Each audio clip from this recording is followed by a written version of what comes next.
nessa noite de quinta-feira, pré-feriados, reunidos para a gente discutir um pouco mais, aprender junto.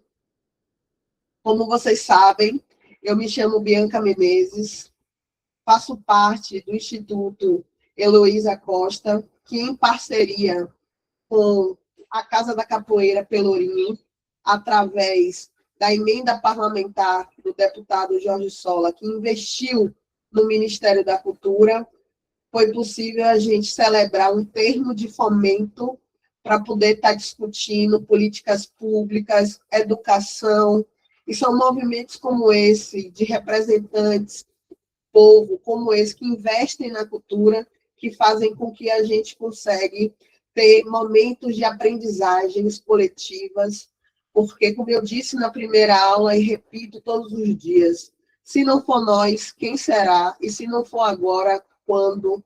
Então, a gente precisa ocupar os espaços de poder, e para a gente ocupar, é necessário que a gente desenvolva as nossas habilidades, as nossas competências, as ferramentas, e nada mais do que a educação para a gente conseguir formular e buscar essa transformação que a gente deseja para nossas vidas, para a compreensão do que é a cultura, porque quem decide não está pisando nos territórios ou não consegue contabilizar as necessidades que cada território tem, porque cultura é movimento, cultura disputa poder, poder é sonhar e democracia é chão. Então, minha gata bagunçou um pouquinho aqui, mas voltei. Vocês estão me ouvindo? Pronto. Então, aqui, eu vou convidar o presidente da Casa da Capoeira Pelourinho, mestre Pitbull, para fazer uma saudação do nosso encontro. Mestre, cadê ele? Já estava aqui.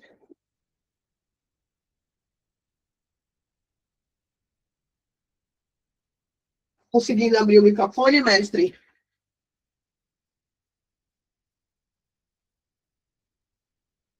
Agora. Olá, boa noite a todos. Olá, Bianca. Passando aqui para deixar um axé para todos. Essa aula maravilhosa. Vamos embora de Paranauê, viu? Parabéns, vamos chamar o povo que não está aí, que não chegou. Vamos para mais uma aula aí maravilhosa. Um abraço, Bianca, um abraço a todos. Obrigada, mestre. Estamos aqui, 68 pessoas, mas tem mais gente chegando. Sei que a gente consegue aumentar ainda mais esse número de pessoas. Então, quem olha para a cara do coleguinha do lado, vê que está faltando aqui na sala, manda o link para ele, chama, que a nossa aula vai começar. Então, sem mais delongas, eu gostaria de convidar aqui, para poder fazer a nossa aula de hoje, Kátia Costa. Ela é doutoranda. Eita. Olha lá. Espera aí rapidinho que a pesca sumiu aqui.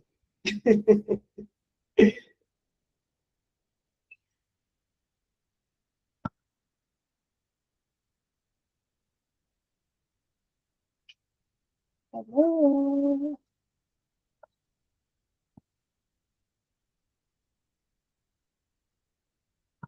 Pronto. Ela é doutoranda do Programa de Pós-Graduação em Cultura e Sociedade da UFBA.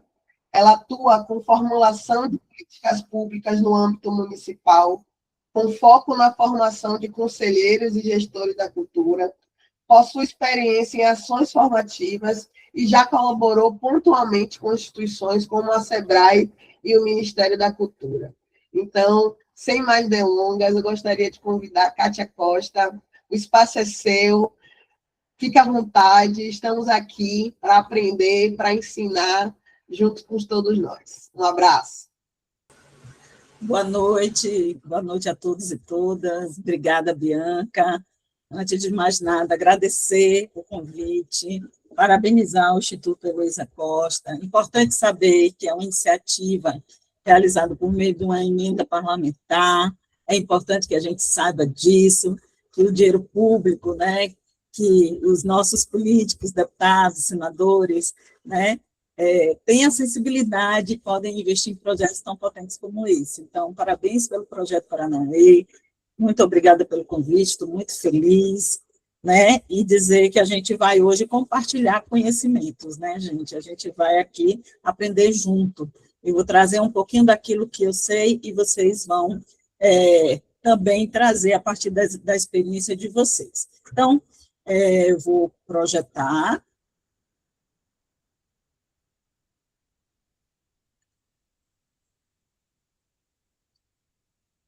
Quem puder abrir a câmera, eu falo sempre, viu, Bianca, que a gente, que essa ideia do vídeo, ela é maravilhosa, porque a gente, né, amplia, né, as possibilidades de comunicação, mas também de formação, mas, às vezes, é um ambiente muito solitário, né, para quem está aqui. E eu, como sou uma pessoa de contato, de gostar de falar e de ver as pessoas, né, então, por favor, fiquem à vontade para abrir aí a câmera também. E queria, só para conhecer um pouquinho vocês, se vocês puderem se apresentar aqui no chat, tá certo? Para saber mais ou menos, entender quem é que está aqui com a gente, né, Bianca? Quem é que está nesse converseiro aqui hoje? Então, vejam só, hoje a gente vai falar, né,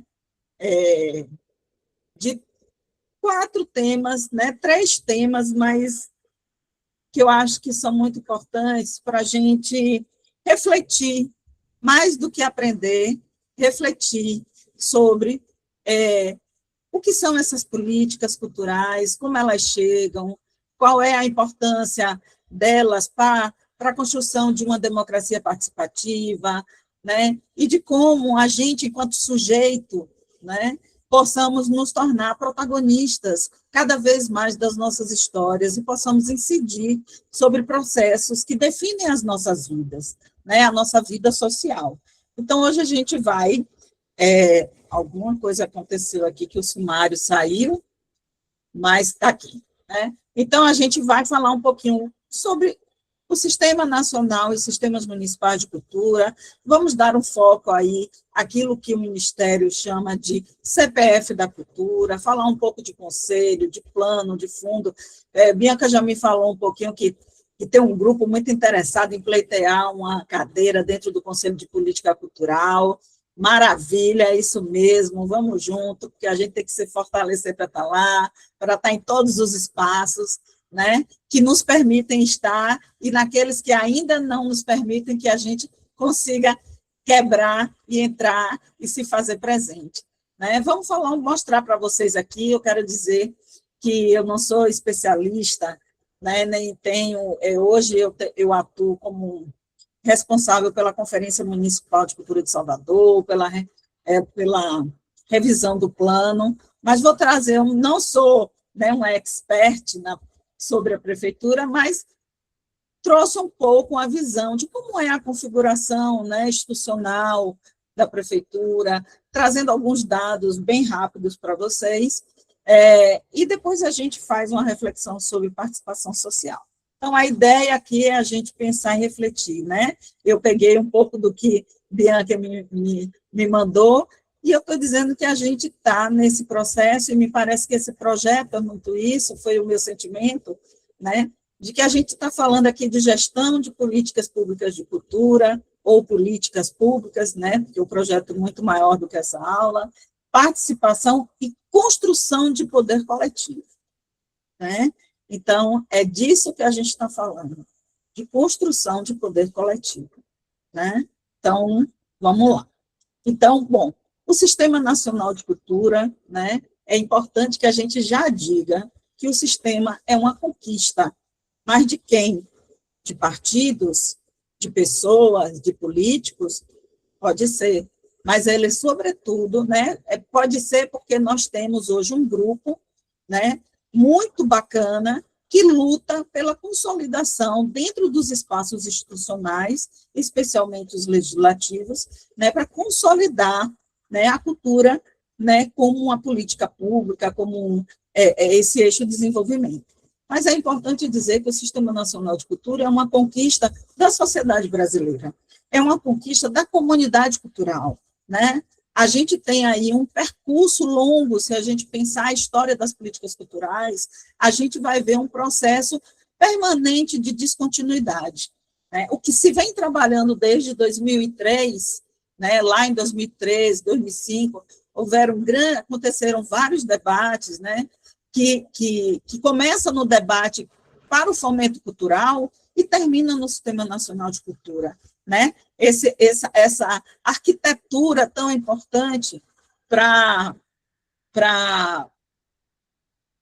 fazer valer, né? E para colocar a cultura na agenda pública, né? Então, esse sistema ele foi pensado de forma para que seja, né? Ele é organizado no regime de colaboração, ele tem uma perspectiva descentralizadora, participativa, né? Ele segue os princípios constitucionais, né, de que as políticas públicas devem ser construídas de forma integrada com a sociedade civil, e aí a gente vem numa grande luta, né? A gente e conquistas, apesar desse recente momento nefasto que a gente passou, né, com a destituição do Ministério, né, da descontinuidade, mais uma vez, das políticas, mas aí o Ministério renasce, né? Ele é reestruturado em 2023 e chega agora, inclusive, com um orçamento, né? Um orçamento mais robusto. Isso dá muito sentido, né? Então, é importante que a gente entenda, né, que esse sistema ele é fundamental para essa organização sistêmica da cultura. E aí eu trago para vocês aqui, bem rapidamente, um resumo, né? Ou seja, ele se constitui de uma mudança de paradigma. Por que ele se constitui? Por que ele é uma mudança de paradigma, né?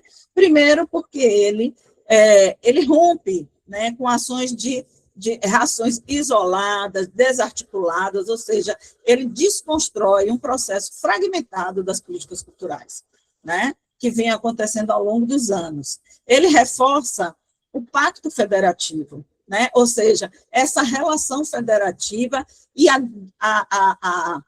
a distribuição de responsabilidade entre os entes para a constituição de uma política efetivamente federativa e fortalecida, né? Ele também garante a permanência, né, do planejamento ao longo prazo. Então, aí a gente já tem, por exemplo, o principal instrumento de planejamento, que são os planos de cultura.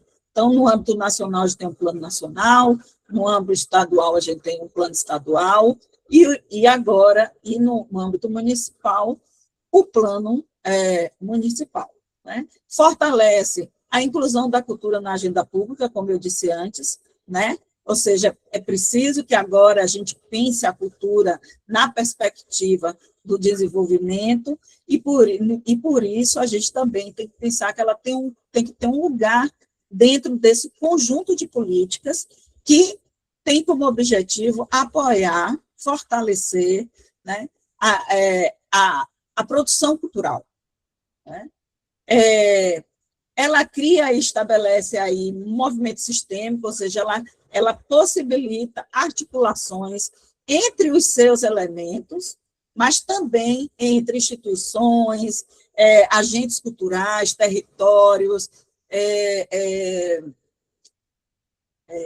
recursos, ou seja, ele permite, se a gente olhar, a gente vai olhar aqui a arquitetura do sistema, a gente vê que ele articula diferentes aspectos, né, que vão possibilitar essa consolidação e essa pactuação, né? Depois, assim, ele também, o que acontece? Ele apresenta princípios, né, que coadunam diversos aspectos e sentidos que visam impactar, aí, por exemplo, nessa enorme desigualdade. Hoje a gente tem uma política cultural muito focada na diminuição das desigualdades, né? É importante a gente olhar isso, é importante a gente entender que uma política pública ela serve exatamente para isso, né? Ela serve para alavancar o desenvolvimento, né? Pensando que é preciso estabelecer relações, condições, instrumentos para que as pessoas, para que os artistas, para que a sociedade possa, de alguma forma, né, se desenvolver. Né? A gente sabe que a gente tem hoje uma grande discussão, debate, né, em relação ao mercado, porque o mercado ele tem um objetivo, né? E certamente não é o objetivo de diminuir desigualdades. Né? A gente tem vários exemplos, infelizmente, em 2026, a gente ainda ouve aí histórias de trabalho escravo, né? De desrespeito a várias questões, a vários aspectos, né? Que envolvem a população brasileira, né? E, assim, de forma violenta, né? Então, a gente precisa entender que uma política cultural ela tem um sentido, ela tem um propósito, né? Ele propõe um ciclo integrado dessas políticas na área cultural, né? Ela integra planejamento, implementação, ou seja, o próprio plano de cultura, quando a gente for ver, ele tem um ciclo, é o mesmo ciclo das políticas públicas, né? Agenda, formulação, execução, monitoramento, avaliação, né? E aí, por fim, ele institucionaliza e normaliza as políticas do setor cultural, né? Ou seja, ele dá base legal institucional para a consolidação dessas políticas. Então, tem todo um marco legal, né, que orienta juridicamente a aplicação da política pública. E aí, o Sistema Nacional de Cultura, né, eu gosto muito dessas figuras, porque eles condensam assim, várias informações. Não? Então, ele mostra a estrutura. A estrutura é um sistema pensado e desenhado e arquitetado, né, para atuar de forma sistêmica, no regime de colaboração, e que ele está pactuado entre os diversos entes da federação, e ele tem que ser construído, né, consolidado, com a participação social. Né? Então, ele formula, coordena as políticas nacionais em cooperação com os entes subnacionais e a sociedade civil, e aí com a sociedade civil é muito importante a gente entender, mais na frente a gente vai falar de como é que a sociedade civil entra, né? Sabendo que vocês já sabem também, têm essa experiência, né? Então, os estados e Distrito Federal aderem ao sistema e coordenam as políticas nos estados, os municípios nos municípios, e a sociedade civil ela participa por meio das instâncias de diálogo, de controle social e colaboração ativa. Né? Muito interessante esse colaboração ativa, porque quando a gente está falando de instâncias de participação, a gente está falando de conselho, de fórum, mas quando a gente está falando de colaboração ativa, a gente está falando também de organizações, né, digamos assim, iniciativas que surgem a partir da própria sociedade, e isso é fundamental. A gente tem, se eu não me engano aqui agora, são 12 princípios, a gente tem alguns, e a Constituição do sistema, ele tem novos elementos constitutivos, né, órgão gestor, né, os conselhos, conferência, planos, sistema de financiamento, a gente vai falar daqui a pouco, sistema de informação e indicadores, programas de formação na área da cultura, comissão intergestores tripartite que funciona para a União e para os estados, municípios não têm, né? E aí ele tem como competência isso, coordenar e articular essa relação federativa, né? E com os entes e com a sociedade civil, formular, implementar, acompanhar e avaliar essas políticas, promover uma gestão compartilhada, né? Ou seja, ele não tem só que dizer, a gente vai gerir com a participação, ele tem que estabelecer mecanismos de gestão compartilhada, de planejamento integrado. Então, para isso, é preciso um conjunto de métodos e metodologias, de orientações técnicas, de orientações de forma geral, para que a gente, enquanto sociedade, entenda, né, o que o Ministério, o que o sistema está querendo nos comunicar. Ele fomenta e financia, né, a ação cultural, ou seja, é distribuir recursos, sim, é acompanhar a execução desses recursos. Eu acho muito interessante, porque eu acho que a PENAB, a LPG, a própria LAB tem uma experiência e nos deixa aqui, nos faz perceber o quanto a gente é responsável pelo dinheiro público, pelo recurso público, tanto quanto as instituições, né? Porque a gente, quando a gente é beneficiado para a execução de um projeto por meio de um recurso público, a gente tem que prestar contas. A gente precisa ter esse sentido. Se nós, enquanto sujeito, produtores, artistas, não entendermos que só temos essa responsabilidade, a gente deixa um leque aí muito grande para que a gente continue, para que o Estado, de um modo geral, né, algumas instituições, alguns servidores, achem que nós, do campo da cultura, não temos competência para gerir, e nós temos competência, né? Nós hoje somos um campo que a cada ano a gente se fortalece mais em termos de competências e habilidades, e não só artísticas, né? Mas também procedimentais, administrativas, de produção, né? de gestão. Então, acho que isso é fundamental, certo? Tem como objetivo compartilhar informações e promover formação, né? Então, isso eu acho que é importante. Bom, chegamos ao Sistema Municipal de Cultura, né? Nesse caso, o Sistema Municipal de Cultura, como eu falei, ele tem 8 elementos constitutivos, né? A diferença é que ele não agrega aqui, como elemento, as comissões intergestoras, bipartite. Por quê? Porque essas instâncias estão lá na União e no Estado, e congregam aí representação dos 3 entes da federação, certo? O Sistema Municipal de Cultura, ele é instituído por lei, né? Tem lei específica, e ele, nesta lei, quando o município aprova essa lei no legislativo, ela já tem que dizer qual vai ser a estrutura do Sistema Municipal de Cultura. Uma coisa que eu acho muito interessante, assim, a gente observar o avanço disso.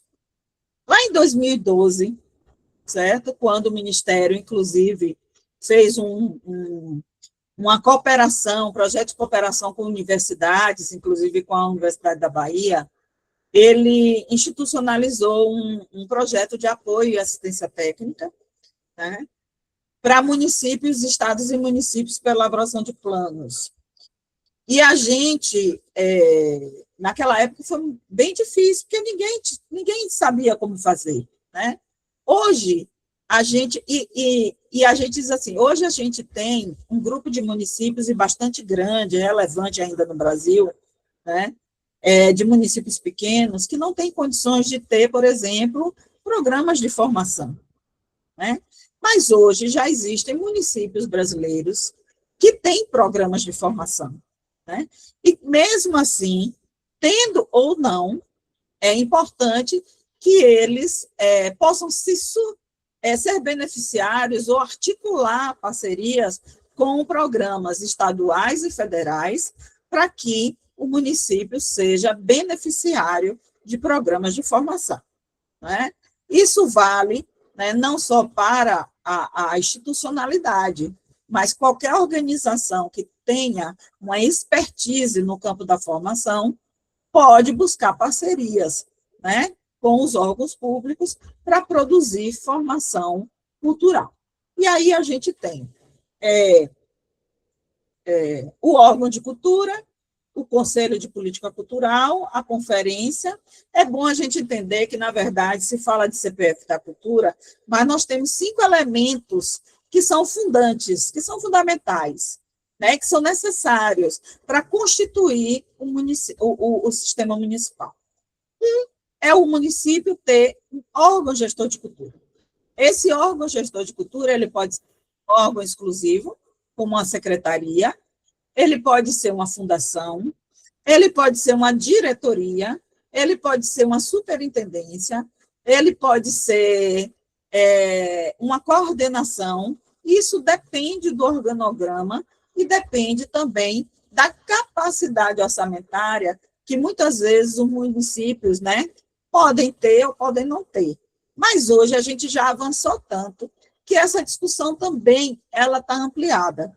Então, hoje, existem municípios que têm órgãos de cultura ainda vinculados a outros setores, como educação, né? Às vezes é educação, esporte, lazer e cultura. Às vezes é educação, cultura e turismo. Né? Ainda temos isso, né? Mas, normalmente, nas capitais brasileiras, como é o caso de Salvador, existe um órgão exclusivo de cultura. No caso de Salvador, nós temos, a gente vai ver para frente, nós temos a Secult, mas o órgão gestor da política cultural de Salvador é a Fundação Gregório de Matos, né? Porque cada uma atua num nível numa dimensão de competência. A gente vai ver daqui a pouco, né? Aí tem os sistemas setoriais, aí a gente já tem alguns exemplos, museu, patrimônio, mas o município tem liberdade para institucionalizar qualquer tipo de sistema que seja condizente com as orientações e com o formato, né? E também com o seu contexto. Né? É importante dizer que, apesar do sistema ele ter um caráter federativo, ele também segue a regra e orientação da autonomia federativa. Então, cada ente tem a sua autonomia para gerir a política cultural como considerar mais adequada ao seu contexto local. Né? Existem as diretrizes gerais que precisam ser seguidas, existem os diálogos e os pactos, né, que precisam ser realizados para fortalecer esse sistema, para manter esse sistema funcionando, né, de forma orgânica, sistêmica, e de forma que responda aí aos anseios, às necessidades e os problemas, né, que a sociedade aponta. Bom, os sistemas de cultura, eles funcionam, né? Eles funcionam em diferentes instâncias, né? Então, eles têm aí, né? São constituídos aí por todos aqueles elementos que a gente falou, né? Eles podem atuar de forma individualizada, mas também interdependente. Né? Sendo assim, eles se realizam da seguinte forma. A instância de coordenação estão os órgãos de cultura, que são os órgãos gestores, são os órgãos responsáveis por liderar, coordenar a execução das políticas públicas. No âmbito nacional, é o Ministério da Cultura, no âmbito do Estado, é a Secretaria de Cultura do Estado, e no âmbito do município, nós temos a Secretaria, no caso de Salvador, nós temos a Secult e a Fundação Gregório de Matos, sendo a Fundação Gregório de Matos a responsável por essa gestão. Né? Nós temos também as instâncias de articulação, pactuação e deliberação, que são aquelas instâncias, né, em que, digamos assim, legitimam, né, o aspecto participativo. Ou seja, nós temos os conselhos, que são instâncias colegiadas, que podem ser consultivos, deliberativos, fiscalizadores, né? Mas, sobretudo, eu gosto de falar que os conselhos precisam ser propositivos e autônomos, independente dele ter uma vinculação institucional, ele precisa entender o seu grau de autonomia. Né? Nós temos aí as conferências de cultura, que são exatamente as arenas do diálogo entre poder público e sociedade civil, é ali onde a sociedade se coloca, propõe, discute, né? As questões, os problemas, mas também possibilidades de caminhos, contribuindo para a gestão. É importante a gente entender que a gestão pública, ela não se faz mais sozinha, né?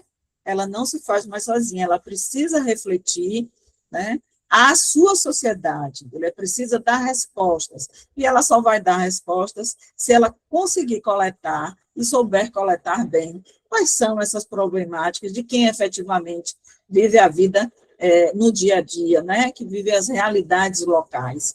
Então, e aí as comissões intergestoras, que são essas instâncias de pactuação e articulação entre os entes federativos, que tem como objetivo estabelecer cooperação e implementação para essas políticas, né? Além disso, a gente tem os instrumentos de gestão.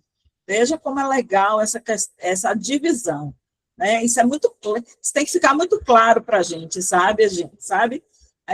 Para a gente saber exatamente onde a gente se localiza e como a gente deve se colocar para questionar o funcionamento da política, né?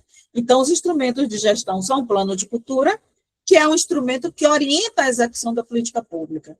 Então, todas essas informações que vêm sendo coletadas, né, sobre PNAB, sobre LPG, sobre, né, os próprios planos, elas precisam ser refletidas nesse plano, né?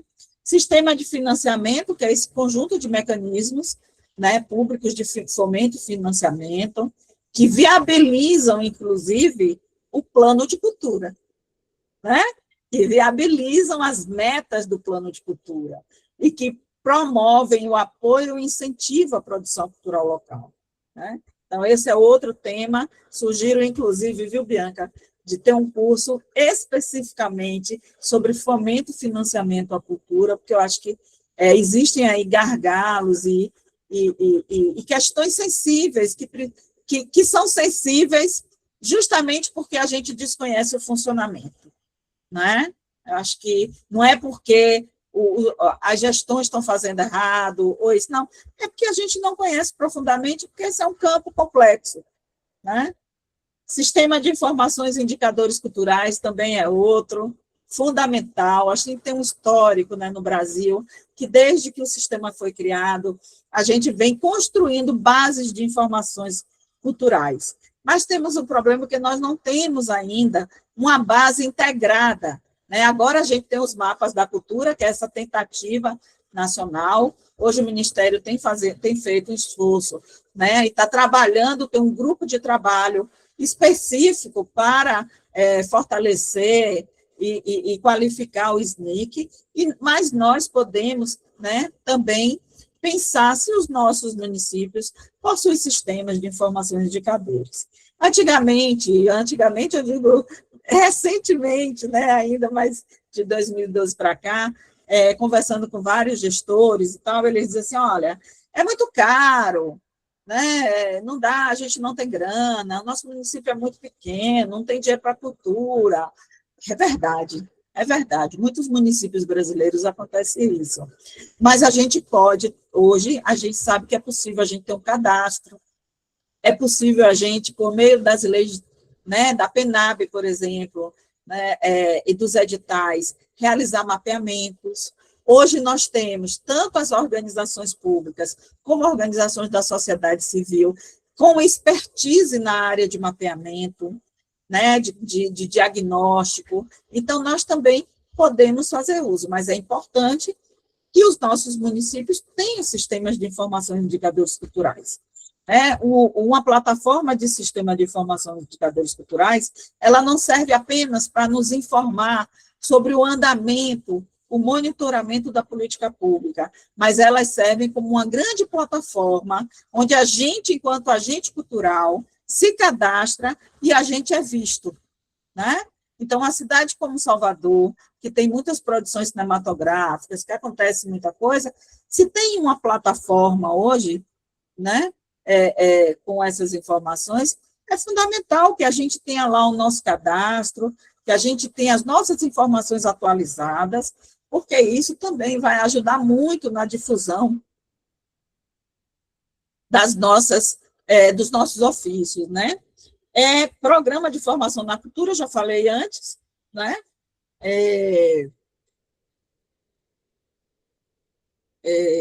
O município pode ter, mas pode ser articulado com os demais entes da federação. Bom, dito isso, eu queria agora abrir um pouquinho, antes de entrar aqui no CPF, Bianca, para ver se tem alguém que queira conversar, queria ouvir um pouquinho vocês. Já conhece o sistema, tem experiência, é novo para vocês, não é? O que faltou eu falar? Complementem. Enfim. E queria ver umas carinhas, viu, Bianca? Queria ver umas carinhas. Eu vi que a Malha... Peraí, que tem aqui... Deixa eu ver aqui. Tem algumas pessoas que falaram que não conseguiam abrir por conta da internet, que está ruim. Mas está ouvindo, né? Não, mas está ouvindo Vanessa, olha aí, tem gente que me conhece aqui. Vanessa, prazer, Vanessa. Jefferson, agente cultural, representante do coletivo dos sambadores e sambadeiras de Salbara. Muito prazer, muito bom. Johnny. Deixa eu ver. Salvador, músico percussionista, rede colaboradora de curadoria literária da Bahia, Surama. Olá, tudo bem? O áudio, está ruim o áudio da mestre Kátia, não sou mestre, eu sou aprendiz. Mestres são vocês. Está travando, né? Elza, dançarina, professora, arte educadora, para isso só tem potência. De Itapuã. Ok, Itapuã é um bairro maravilhoso, eu pude trabalhar durante 3 anos no Malê de Valer. Anos maravilhosos. E está tendo interrupção para algumas pessoas, né? A senhora vai descer aí no chat, você vai ver que teve até elogio, porque muita gente gostou do slide, viu? Ah, que bom, que ótimo. Bem trabalhado, tá muito bonito. E é bom trazer imagens, né? Porque ajuda a gente a associar melhor. Ok, Virgínia. Ninguém vai falar, não, é? Vai ficar todo mundo... Olha, a Malha já abriu. Pronto, Mária, você já foi embora de novo? Vini, vamos lá. Libera aí o microfone dele, por favor. Deixa eu ver se eu consigo aqui. Aí. Olá, boa noite a todos, boa noite. A benção, meus mais velhos, meus mais novos que estão aí, benção aí a Bianca. Para mim é um motivo de muita alegria, né? Eu já tive no congresso, numa conferência estadual com a senhora Kátia, foi muito bom a palestra que a senhora deu. Eu sou ex-conselheiro municipal de Simões-Filho, porque o conselho de Simões-Filho é totalmente parado, né? É totalmente regido. Minhas falas sempre são essas, porque são falas de revolta, porque a gente que é sociedade civil, dentro do Conselho de Cultura de Simões-Filho, não tem vez e voz, porque é um conselho totalmente dominado, Kátia, pela sociedade cristã, né? E na aula na aula passada, Shaolin, se eu não me engano, o nome do mediador, eu tive essa pergunta a ele e perguntei como a gente, sociedade civil, porque assim, dentro da cadeira do conselho, eu estou na cadeira de povos de terreiro e de movimento LGBT, porque eu sou presidente, né, de um núcleo LGBT aqui no meu bairro da Ilha de São João, e presido também uma associação e sou conselheiro nacional de povos de matriz africana em Brasília pela CEPROM de Salvador, né? Então, para mim, estar participando do Paranauê foi uma representatividade muito boa, que eu represento o Quilombo Caipora, sou sobrinho de Bernadette, e para mim é muito bom, né? E assim, a gente que é sociedade civil não tem vez e voz. E eu queria justamente ter uma oportunidade de ter uma voz dentro do conselho, porque é um conselho parado, é um conselho que não tem movimentação. A gente pergunta para onde vai o dinheiro que vem do Ministério da Cultura, a gente pergunta onde é aplicado, eles só fazem festas evangélicas.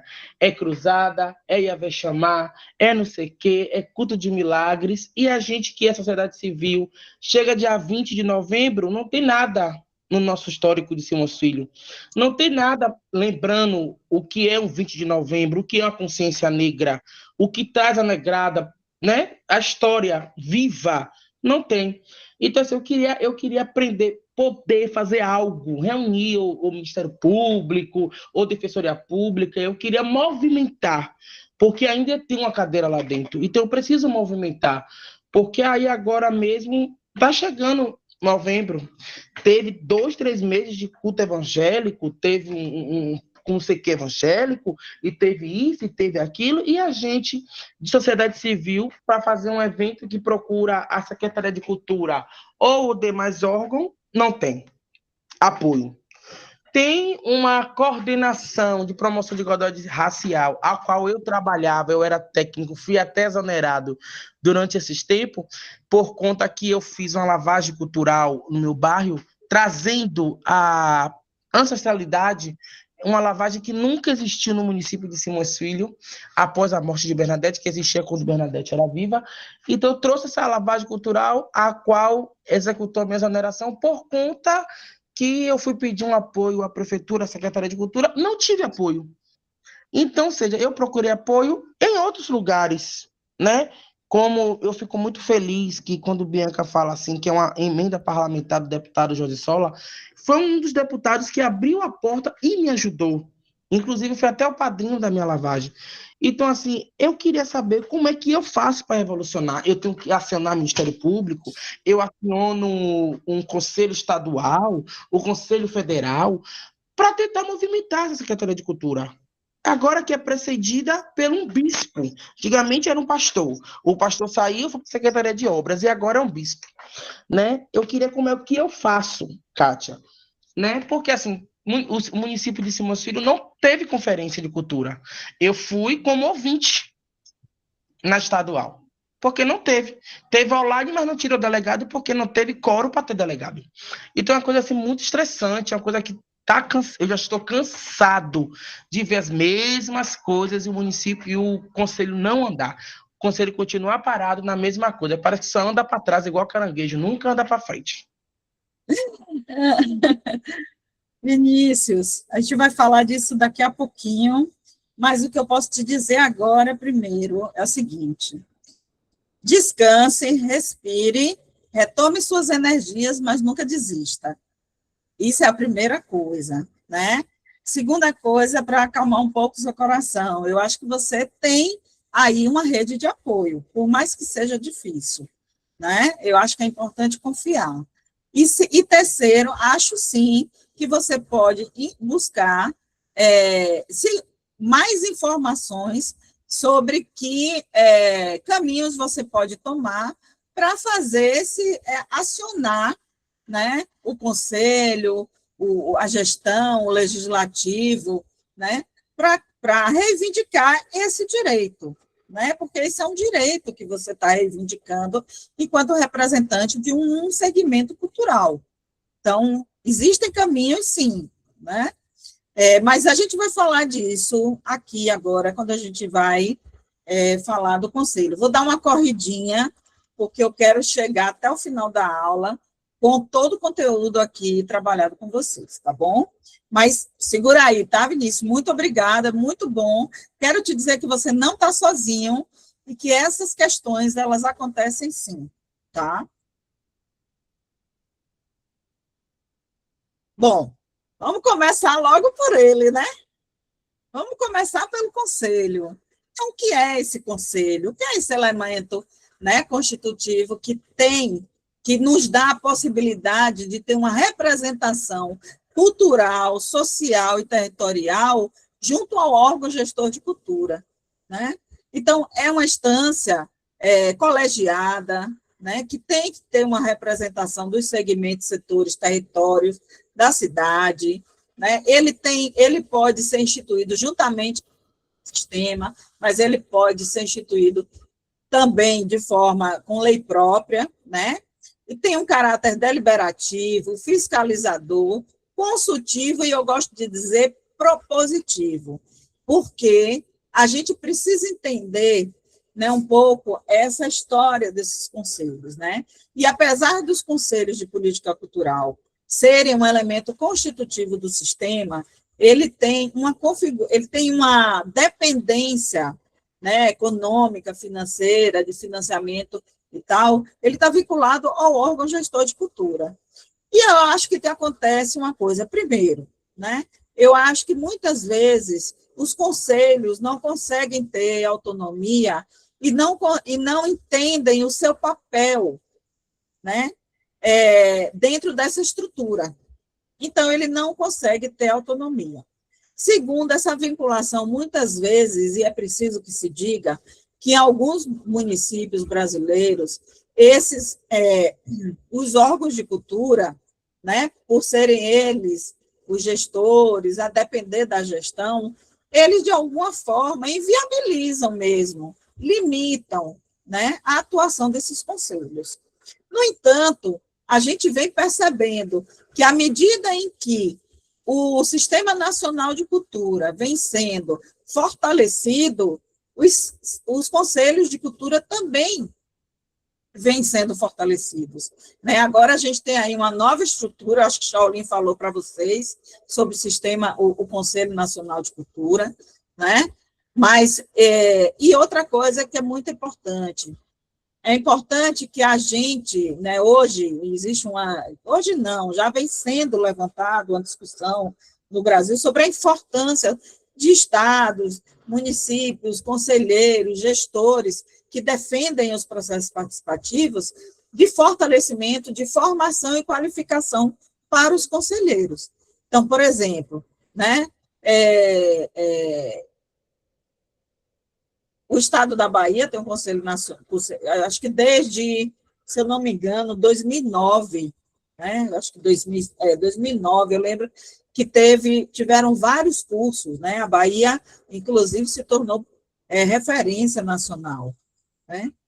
Salvador, só para vocês terem ideia, Salvador vem investindo na qualificação de gestores desde 2023. Né? Eu vou mandar para a Bianca aí um trabalho que a gente fez com o Conselho, porque eu acho que, e digo, gente, esse processo ele não é linear e ele não é simples. Essas formações, elas precisam ser continuadas, né? Porque as políticas, elas se transformam também, os modos de fazer política, né? E a gente precisa se qualificar para quando a gente sentar na mesa com a gestão, a gente discutir política cultural, pare, entendeu? Assim, sabe, de igual para igual. A gente não pode chegar num conselho e não ter, primeiro, domínio sobre o segmento, setor, território que a gente está representando, né? A gente não pode chegar no conselho sem saber quais são as verdadeiras necessidades. Nós não podemos ir para o conselho porque nós defendemos essa ou aquela gestão. Não, nós temos que ir para o conselho porque nós temos representatividade, porque nós temos compromisso com os segmentos que estamos representados e porque temos competências para discutir a política pública, né? Então, é muito importante. E aí, quando Bianca me fala assim, olha, Kátia, tem algumas pessoas que estão querendo, né, os grupos, se pleitear, importantíssimo. E é importante que a sociedade civil, por exemplo, reivindique processos participativos na etapa de eleição. Não é só quando o conselheiro chega. Porque o que é que acontece muitas vezes? As pessoas se candidatam porque acham que podem ser conselheiros, ou porque são indicadas. Quando elas chegam no conselho, muitas vezes elas se frustram porque elas não têm a dimensão do que é ser um conselheiro de política cultural. E isso eu tenho ouvido constantemente de conselheiros. Então, é fundamental essas formações, né? Então, assim, o conselho ele tem que atuar na formulação de estratégias e no controle das políticas, né? Ele não tem só que ficar numa posição de reivindicação. É preciso estabelecer uma relação com o órgão de cultura em que os dois entendam os seus papéis e que o órgão de cultura entenda que ele tem que disponibilizar, sim, informações sobre a execução das políticas públicas. Enquanto sociedade, nós temos todo o direito de cobrar isso. E temos que cobrar isso do Conselho de Política Cultural também, porque ele existe para fazer essa mediação entre poder público e sociedade, né?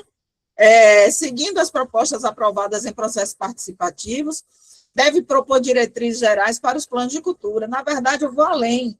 Os conselhos de política cultural devem participar dos processos de elaboração dos planos de cultura. Eu venho fazendo isso desde 2012, e em todos os processos que eu venho fazendo, esta, para mim, é uma condição. É preciso que o conselho se envolva com os processos de elaboração do plano de cultura. Por exemplo, trabalhei com municípios de pequeno porte, de médio porte, até com as grandes capitais, né? E fui consultora do Plano de Cultura de Salvador entre 2018 e 2019, e eu vou dizer a vocês que, nesse período, apesar da gente pautar, como é que diz? A gente pautava a agenda do plano mensalmente na reunião do conselho. Então, a gente tinha sempre algo para estar informando, para estar comunicando, para colocando a par o que estava acontecendo, né? Mas, às vezes, a gente não tinha a presença de conselheiros, né, nas reuniões de discussão sobre o plano de cultura, né? Então, assim, agora a gente está trabalhando a revisão, tivemos uma reunião e fizemos uma convocação.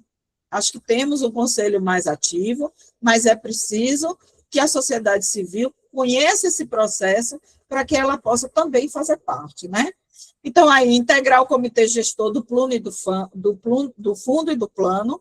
Então, esses dois elementos constitutivos do sistema, eles têm comissões de governança, né? Tem uma governança que aí envolve a participação do conselho. Eu não sei se vocês lembram, mas a PENAB, ela reitera de que os conselhos são responsáveis por fiscalizar a execução de recursos públicos, especialmente oriundos da transferência de fundo a fundo.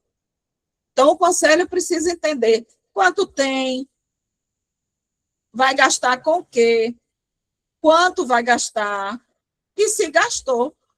É simples assim, né? Então, a gente precisa qualificar as pessoas para elas ocuparem esses lugares de conselheiros. Integrar a equipe de criação do fundo, manifestar-se sempre que necessário sobre a aplicação dos recursos provenientes de repasse fundo a fundo, que eu falei, acompanhar a aplicação dos recursos provenientes de repasse, fundo a fundo, verificar o cumprimento das diretrizes e dos instrumentos de gestão de políticas culturais e seu financiamento, né? E e ele deve ser constituído, no mínimo, né, paritariamente, ou seja, 50% da sociedade civil, 50% do poder local, né, mas não tem problema se tiver mais representação da sociedade civil. E quero dizer, não é só segmento de linguagens, expressões culturais, não, mas de associações culturais, organizações da sociedade civil, instituições de ensino, né? Grupos de produtores culturais, né? E representantes de outros conselhos também podem fazer parte, né? Podem ser convidados a integrar o Conselho de Política Cultural. Ampliar isso, ampliar essa compreensão, para que, dessa forma, a gente possa exercer melhor a cidadania cultural, qualificar o Conselho enquanto um órgão constitutivo do Conselho, né, do sistema. E aqui, para quem deseja ser, né, conselheiro, é importante entender que os conselhos, né, eles podem ter todas essas funções, a depender do que consta na sua lei. Então, ele pode ter uma função deliberativa e decidir com base no interesse público, garantindo transparência, legalidade e coerência com o plano de cultura. É só participando desse processo que você vai garantir. Consultivo, emitir parecer qualificado, fundamentado e representativo. Então, os conselhos podem emitir pareceres qualificados. Se tem alguma discussão, alguma coisa que precisa ser tratada, né, às vezes o órgão público vem, consulta, e o conselho dá seu parecer. Né? Fiscalizador é acompanhar a execução dessas políticas, ser propositivo é sugerir políticas, programações, ações alinhadas às demandas culturais da cidade. Então, se a gente tem um conselho que dialoga bem com suas bases, e é isso que a gente está precisando, dialogar bem com as nossas bases, a gente vai ter sempre subsídio, legitimidade, né, para poder reivindicar ações que sejam efetivamente necessárias e que vão, de fato, atender aquela demanda social. Articulador, promover diálogo entre o governo, então o conselho tem aí uma função de mediação, né? Eu digo sempre que os conselheiros e os conselhos, eles não servem para estar questionando apenas a gestão pública, porque a gestão pública também tem suas dificuldades, né, para gerir a política, não é tão simples como a gente pensa, né? Mas é importante que ele possa estar ali fazendo esse meio de campo quando necessário e quando for, porque o conselho ele se torna um coparticipante, ele é colaborador e ele é corresponsável pela, por exemplo, formulação do plano de cultura, né? Representativa, defender os interesses dos segmentos e setores, mobilizar, ou seja, estimular a participação, a fazer parte, a estar ali, convidar para as reuniões, fazer reuniões abertas, né, para que a sociedade se sinta à vontade. É importante dizer que o Conselho de Política Cultural tem que ser um espaço aberto à sociedade, e é preciso que os conselhos entendam que eles precisam mobilizar essa sociedade, os grupos, os coletivos, os movimentos, para que eles acompanhem o desenvolvimento dessas políticas. Né? Normativo, quando for aplicável, obviamente, contribuir na elaboração e revisão de normas. Então, hoje, por exemplo, a gente está discutindo muito a importância da revisão da legislação cultural, né? Por exemplo, então é importante que os conselhos se debrucem, se colaboram, tomem para si também essa responsabilidade, não deixe só tudo, né, para que os governos resolvam, né? Às vezes, os impasses, né, as dificuldades de diálogo, elas acontecem muito em função do distanciamento, obviamente, mas também do desconhecimento e da falta de autonomia e protagonismo desses conceitos, né? E de apropriação do seu poder, né? Então, isso é muito importante. E avaliativo, porque ele pode aí... A gente tem inúmeros exemplos já no Brasil, gente, de conselhos e gestões que trabalham de forma articulada e combinada, tá? Isso não é mais digamos assim, algo que não acontece. Acontece sim. Temos vários modelos, né, de gestões que trabalham de forma articulada com os conselhos e que podem desenvolver uma gestão maravilhosa, sabe? Então, os conselhos... Oi. Só uma parte rapidinho, só para dar um informe por conta do nosso combinado, agora você bebe uma aguinha, que a gente já divulgou no chat a lista de presença e a palavra-chave, que é a palavra município, tá bom? Então, já está no site, ou no chat, perdão. Não deixem de assinar a lista de presença, porque é ela que garante o certificado. E fique com a gente. Mas a gente vai até 21, não é isso? Isso, exatamente. Pronto. Então, conselheiros e conselheiras, eles atuam com responsabilidades, fundamentam decisões discutidas pelo colegiado, promovem a articulação coletiva, mediam processos que envolvem a coletividade e a política cultural, não são figuras apenas representativas que ocupam cadeiras, não é cadeias, não, cadeiras, né? Não se fazem apenas presentes nas reuniões, né? E não promovem apenas opiniões, eles incidem sobre esses processos. É importante que a gente compreenda. Né? E, bom, então, quem estiver pensando ser conselheiro, eu acho ótimo, né? E acho que precisa se aprofundar aí naquilo que realmente é importante, né? Para poder chegar lá e dizer, olha, cheguei, viu? Cheguei de verdade e estou muito motivado e quero contribuir, né? Bom, O plano de cultura, e aí eu já trouxe aqui a imagem do plano de cultura de Salvador, né? É esse instrumento que vai orientar, é um instrumento de planejamento que vai orientar a execução da política pública, né? Esse documento, vocês podem acessar, eu acho, inclusive, não, eu gostaria de estimulá-los, todas, né, todos, a lerem esse documento, irem se preparando, porque a gente vai realizar, primeiro, agora, entre maio e junho, se eu não me engano, vai ter a consulta pública. Qual é a ideia, né? Já divulgando para que vocês participem, porque é muito importante. Cheguem junto, né? A gente vai ter uma consulta pública para a sociedade contribuir com a revisão do plano de cultura, né? Então, vocês vão ter, sugiro que vocês leiam esse documento, ele é um documento muito interessante, interativo, sabe? E que na consulta vocês vão poder opinar sobre as metas. Essas, né, vocês vão olhar para essas metas e vão ver, elas atendem, não atendem, vocês conseguem enxergar isso na política pública de Salvador, não consegue?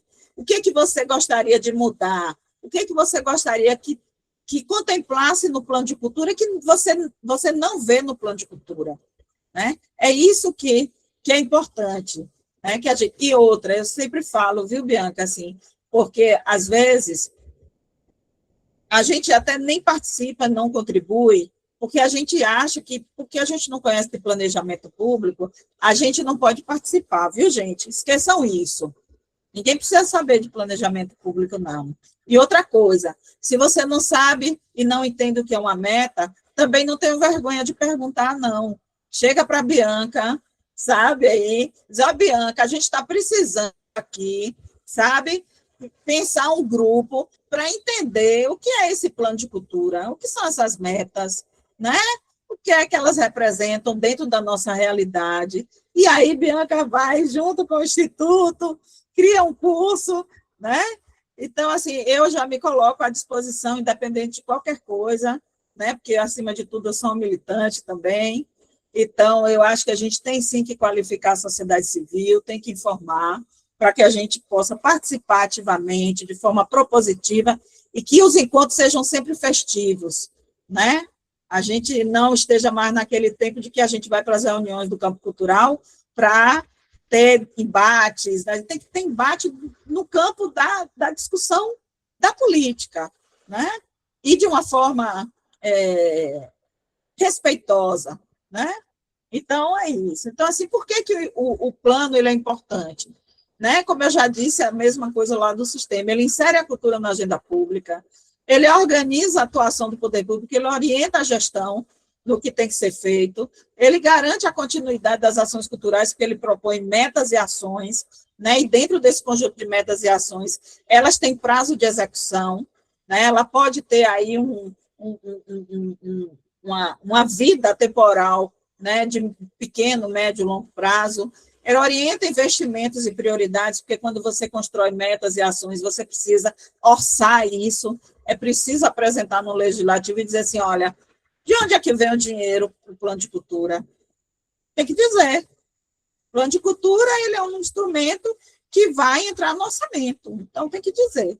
E tudo que está ali dentro daquele plano é porque, aos olhos da gestão pública, são execuíveis. É óbvio que a gente tem que entender que uma coisa é o planejamento, outra é a execução. Mas é por isso que existe aí o ciclo, né, de avaliação, né, para que a gente possa... É o que vai acontecer agora. O que vai acontecer é uma revisão, né, do plano. Então, o que foi feito, o que não foi feito, o que está sendo feito, mas não está finalizado, né, e fortalecer aí a participação social, né. O que esse plano precisa ter? Ele precisa, sobretudo, ser elaborado na perspectiva participativa, né? E hoje a gente tem várias formas de fazer isso. Ter um caráter territorial e entender as especificidades territoriais, né? Salvador tem 10 territórios, se eu não me engano, 10 prefeituras, bairros, né? Cada território tem uma especificidade, né? A gente não pode colocar todo mundo dentro do mesmo caldeirão, não é isso? Existem questões gerais que são, que são pertinentes a todos, mas existem especificidades. Ele tem que ser estratégico, ou seja, ele tem que ir naquilo que, de fato, é importante para estruturar o campo cultural, para estruturar uma política de médio e longo prazo, né? Ser institucionalizado, então, ele é feito a partir de uma base legal. O que dá legitimidade ao plano é exatamente o aspecto político e técnico, né? Político, porque ele é feito a partir dos diálogos e das discussões e dos debates, mas ele é também técnico, porque ele tem uma base legal, ele é constituído a partir de procedimentos técnicos, né, da administração pública.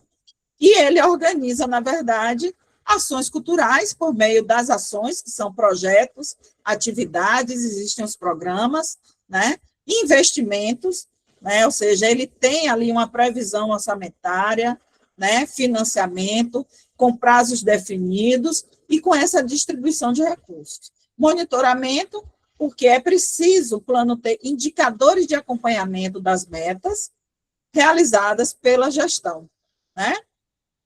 E modelo de gestão e mecanismos de participação social. E aí, é importante dizer que o plano, ele tem, como eu disse, lá em 2012 foi feito um acordo de cooperação federativa entre o Ministério e a Universidade Federal da Bahia. Eu tive o grande prazer de participar, foi um aprendizado imenso, em que a gente elaborou uma metodologia de planos, e foi essa metodologia, vai ter referência aqui, quem quiser conhecer, a gente publicou um e-book, onde esse e-book ensina, na verdade, a gente construir diretrizes, objetivos, metas, ações, indicadores, né? Mas agora, com a nova reformulação da política, um novo Plano Nacional de Cultura, né? Eu soube recentemente que o Ministério da Cultura vai apresentar, né, um modelo orientando os entes da federação na elaboração dos planos. Mas esses planos, eles precisam ser feitos com base na análise da situação atual, ou seja, é preciso que se tenha um diagnóstico. A gente não pode fazer o plano dizendo, mas no município eu acho que, né, porque a gente fez um edital e aconteceu isso. Não é suficiente. Nós precisamos ter dados confiáveis para fazer um plano de cultura, né? Então, aí, diretrizes, objetivos, estratégias, metas, ações, definição de recursos materiais, humanos, financeiros, sistema de monitoramento e avaliação e, sobretudo, construir um processo participativo. E aí é muito interessante porque, para cada etapa do plano, existem procedimentos, métodos e orientações sobre como é possível fazer a sociedade, como é possível a sociedade participar, ok? E de diferentes formas. Então, trazendo para vocês, por exemplo, um pouco do Plano de Cultura de Salvador, já na tentativa de mobilizá-los, obviamente, ele foi construído lá entre 2018 e 2019, foi instituído em 22, né? E encontra-se em processo de revisão. E ele possui 6 eixos temáticos, né? Na última conferência de cultura, quem teve, né, vai lembrar disso. Então, a gente tem aí institucionalização, marcos legais e sistema municipal de cultura, democratização do acesso à cultura e participação, identidade, patrimônio e memória, diversidade, transversalidade de gênero, raça, acessibilidade na política, economia criativa, trabalho, renda e sustentabilidade, direitos às artes e às linguagens. Pode ser, gente, que lá na conferência isso tenha mudado. Por quê? Porque nós estamos no momento de análise do plano municipal, né, com olhos no plano nacional. Então, mas eu garanto que vocês vão ter aí um documento interessante para trabalhar. Ele hoje está estruturado em 10 diretrizes, 13 objetivos, 29 metas, 268 ações. Né? E aí, a gente vai ter uma consulta pública e depois a gente vai ter uma conferência. Né? E aqui do lado tem um link para o guia de elaboração, para quem quiser conhecer mais um pouco sobre como elaborar um plano de cultura, né? E aí eu pergunto para vocês aquela hora, assim, bem rápida, porque eu só tenho meia hora agora, mas eu vou chegar lá. O que a gente quer? Eu faço e deixo essa pergunta. O que a gente quer para a cultura de Salvador no plano 10 anos? Vocês já pensaram nisso? O que vocês querem para os territórios? O que vocês querem para as comunidades?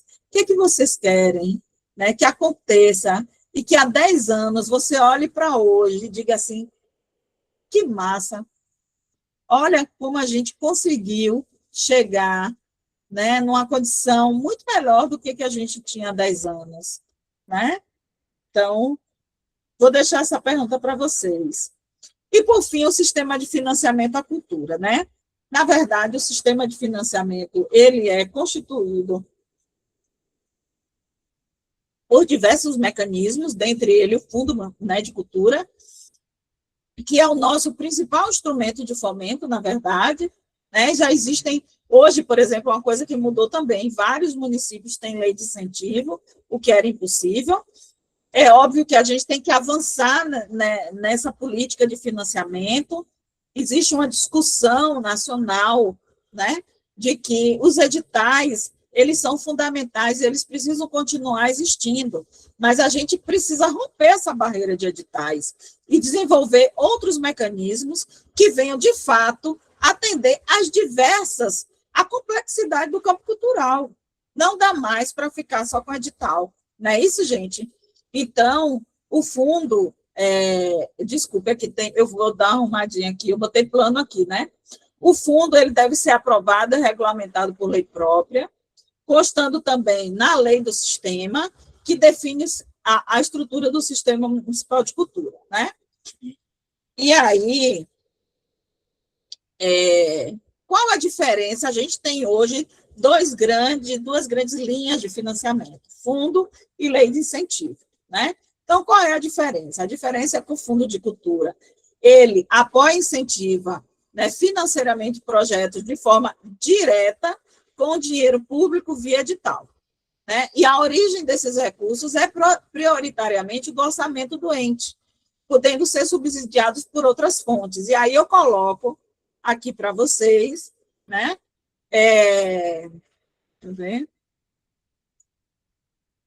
O link para o guia de orientações para municípios, perguntas e respostas, onde lá eles dizem exatamente quais são as outras fontes de recursos que o Fundo Municipal de Cultura pode ter. São várias, gente, tá? Ele é do município, ele pode ser sobra de recursos, né, não aplicáveis, ele pode receber doações de empresas, de organizações internacionais. Existem várias formas, certo? E a lei de incentivo, ela opera sobre a lógica do mercado. Por quê? Né?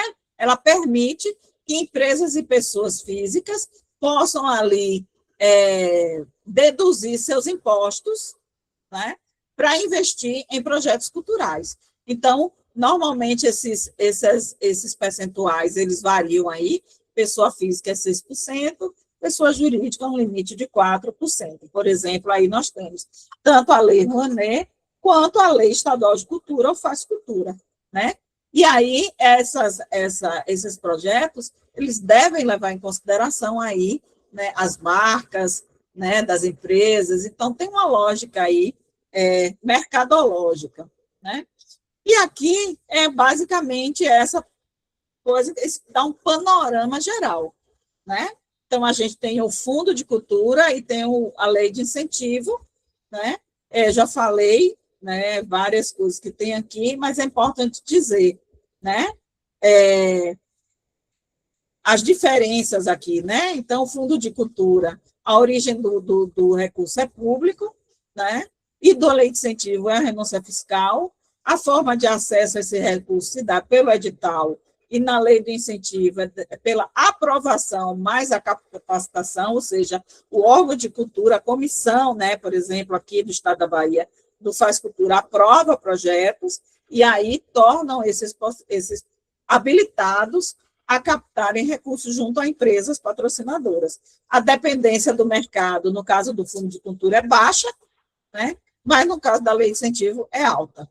O perfil de projetos sempre do Fundo de Cultura tem uma perspectiva, é sempre de interesse público e voltados para a diversidade e de lei de incentivos com potencial de patrocínio, não excluindo de que esses projetos também podem não, são todos relevantes para a movimentação cultural do país, né? A execução do Fundo de Cultura é mais garantida após a aprovação do projeto, né? Você já conhece isso muito bem, e da lei de incentivo depende se a pessoa vai captar ou não, né? Então, os fundos, eles garantem a inclusão da diversidade cultural, né? Então, a gente tem aí a própria PENAB com seus critérios, né? Nós temos, eles são incentivos que ampliam o volume de investimentos no campo cultural e eles juntos estruturam o financiamento cultural no âmbito do Sistema Nacional de Cultura. Então, nada de demonizar a Lei Rouanet, não tem porquê. O que a gente precisa é lutar para que as políticas públicas, né, de reparação, as políticas públicas que valorizem a nossa diversidade, que garantam os nossos direitos, também recebam volume significativo de recursos, porque a demanda é grande, certo? Bom, dito isso, a gente vai falar um pouquinho aqui dessa, né, da prefeitura.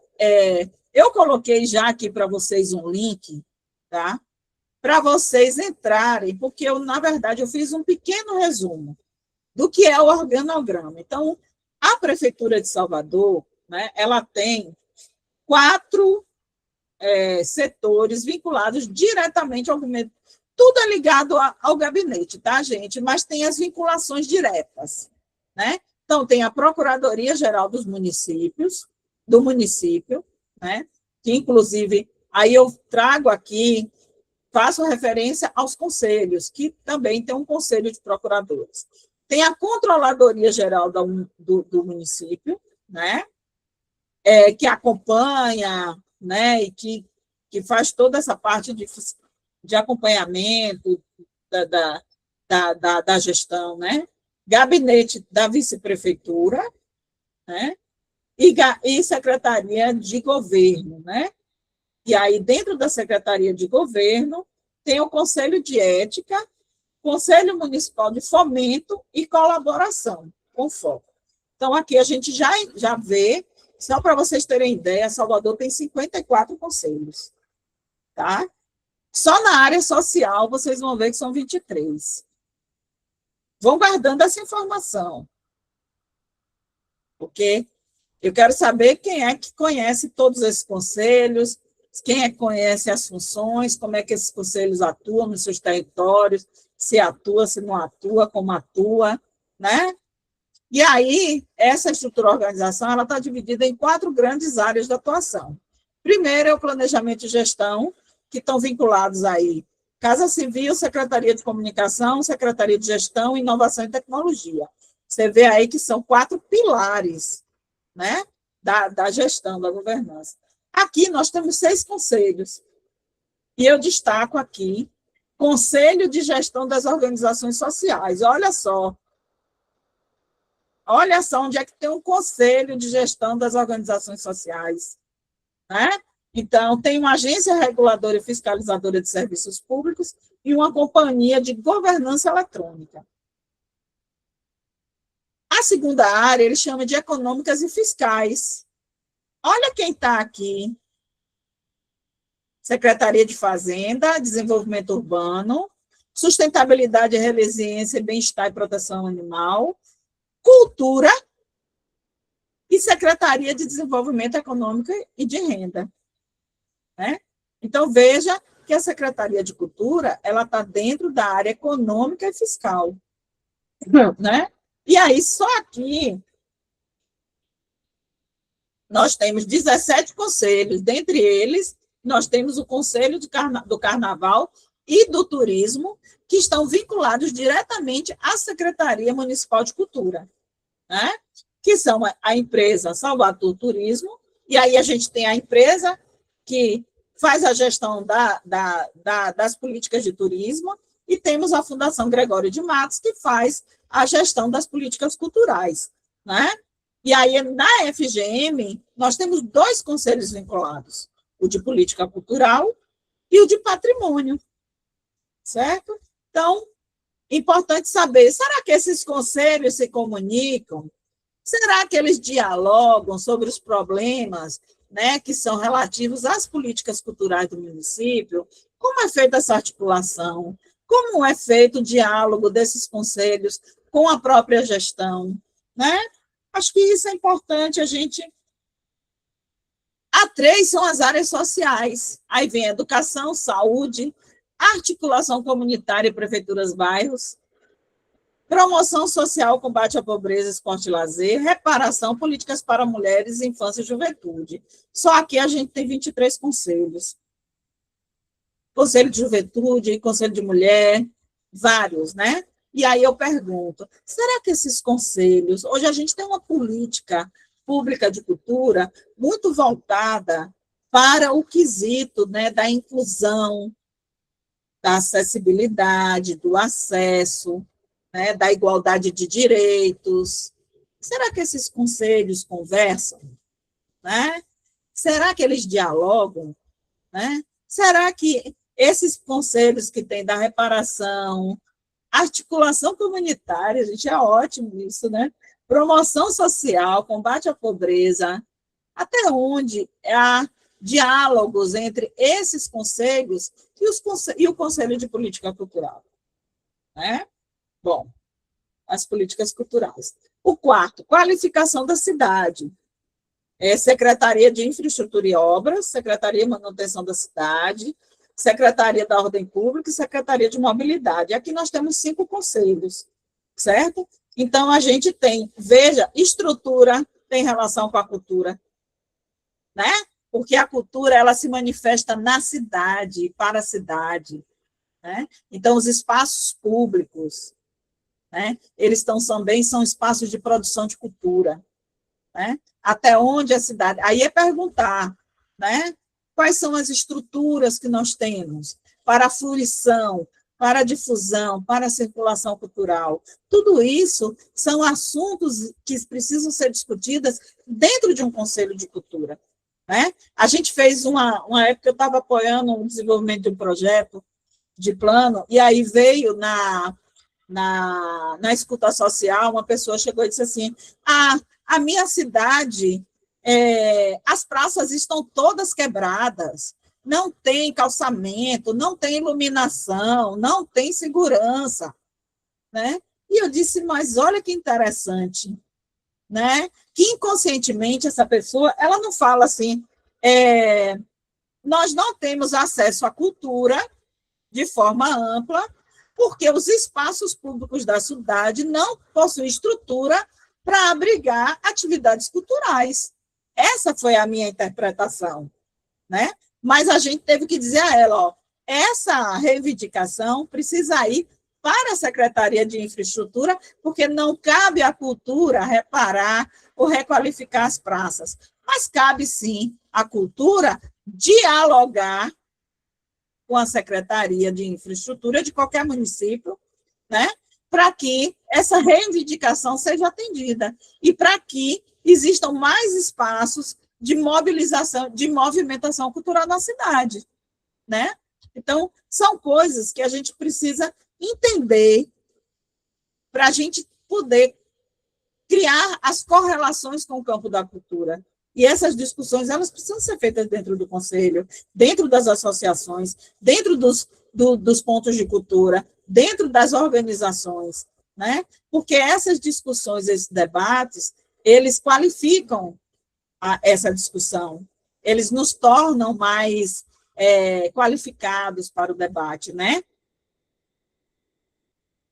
Orçamento, eu trouxe um resumo, tá? Também, mas aqui tem os links que vocês podem visitar. Então, o orçamento público é um instrumento de estimativas das receitas e fixação das despesas de um ente público no prazo de 1 ano, certo? Nós temos aí um ciclo do orçamento público, então tem uma lei, né? E os instrumentos de orçamento público são o PPA, que é um plano plurianual, realizado a cada 4 anos, a LDO, que são as leis de diretrizes orçamentárias, elas orientam, né, o orçamento de como, né, deve ser realizado. A LOA, Lei do Orçamento Anual, ou seja, a lei que todo ano vai para o Legislativo discutir o orçamento, né? E está aparecendo uma coisinha aqui. Vocês estão me ouvindo? Não sei. Não, está tudo bem. Tá. Todo ano vai para, né? Não tem o final do exercício financeiro, o início do exercício financeiro, né? Então, ali faz o balanço, né? E também se discute anualmente no Legislativo o orçamento do ano seguinte, né? Então, é preciso que a gente esteja atento também para que a gente possa acompanhar esses debates no Legislativo. E aí vem mais uma figurinha para vocês entenderem melhor, né? Então, o plano plurianual, ele é um instrumento de planejamento estratégico de ações governamentais, ele traz programas, ações e todo aquilo que foi discutido no plano de cultura, como meta, como programa, de alguma forma tem que estar dentro do PPA. Se não estiver dentro do PPA, dificilmente vai ser executado. Vai precisar de muita gestão, né? Assim, porque podem ser executados de outras formas, mas aquilo que está dentro do orçamento, né, de alguma forma, tem a garantia.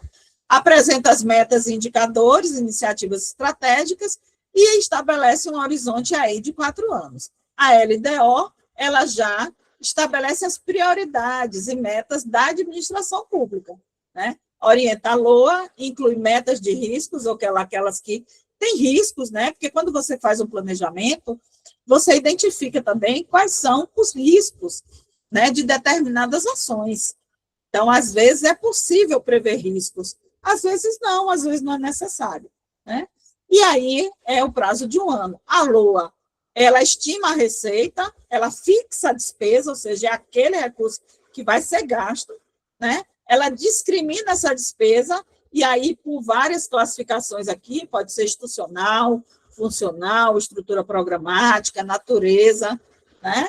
Então, tem, estou vendo Paulo César, aí pensativo, se quiser contribuir com alguma coisa, viu, Paulo? Eu não sou especialista em orçamento público, tá? Mas, enfim, e aí a gente tem o balanço, né? Então, é importante a gente entender essa arquitetura orçamentária, né? Para a gente saber como é que as nossas demandas entram no orçamento público. E é importante também que a gente não se iluda, gente. Às vezes, a gente tem a ilusão de que o plano de cultura ele vai resolver todos os problemas, né? Não vamos. Uma coisa é o planejamento, outra coisa é a execução, né? E aí o balanço ele vai dizer se o que foi pensado, elaborado, planejado, foi possível executar, tá? Aí eu trouxe aqui para vocês o orçamento de 2026. Né? Como é que o orçamento foi dividido por área? Né? Então, o orçamento do município é 14,2 bilhões de reais, né? E ele distribuiu da seguinte forma: saúde, 27,7%, educação, 18,8%, infraestrutura, 15,3%, assistência social e cidadania, 9,7%, cultura, esporte e turismo, 6,8%, né? Então, assim, a gente ainda perde aí para todo mundo, né? Porque a gente não entra como uma área, digamos assim, independente dentro do orçamento, né? A gente está dividindo aqui, ó, 6,8%. Administração e planejamento, 6,1%, e outras áreas como segurança, meio ambiente, desenvolvimento urbano, gestão fazendária, 15,6%, né? E aí nós temos aqui impostos e taxas, transferências correntes, receita de serviços, que são outras receitas, ou seja, entrada de recursos e serviços, né, que vão além do orçamento, operações de crédito, enfim, né? Então, essa é a distribuição do recurso para 2026, e aqui demonstrar um pouco para vocês o que é o orçamento do ponto de vista da cultura, né? Então, assim, o orçamento de 2020, se vocês olharem, 2023, o orçamento da prefeitura é de 10 bilhões. Hoje, subiu para 14 bilhões. Isso é muito bom, né? Então, tem um aumento progressivo. A função cultura dentro do orçamento, ele não diz respeito apenas ao setor, à Secretaria de Cultura. São todas as despesas que o município tem e que envolvem aspectos culturais. E vocês sabem que isso envolve os mais diversos setores e segmentos, áreas, né? Mas que, de alguma forma, tem alguma despesa com cultura, né? O orçamento para a cultura, em 2023, e aí, ó, aqui, função cultura, em 2023, era 155 bilhões, foi para 341. E para a cultura, né, era 1,51, chegou a 2,28.